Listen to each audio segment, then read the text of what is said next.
This is the Champion RK-7C-200 repair kit for the 2-inch atmospheric vacuum breakers. Now in the kit, it's going to come with 3 total items. One being your float. Now the float will have that rubber seal seated right at the bottom side of that plastic stem. Then you've got your rubber O-ring or gasket. You've got the red fiber gasket. Now, on the back of this little piece of paper that'll come with the kit, you will have a little parts breakdown here of where those parts are going to be installed at, as well as arrows dragging from each of the named items. Now, starting with a couple dimensions, we will start with the float. Outer diameter is going to be right at about 2 3/4 inches.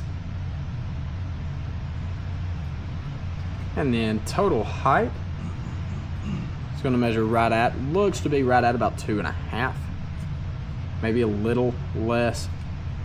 It's kind of an awkward measurement there. And then going to our rubber gasket or O-ring, outer diameter is going to be just shy of 3 inches, probably 2 15/16. And then inner diameter going to be right at about 2.5 inches. And this fiber gasket should measure relatively close, especially on the inner.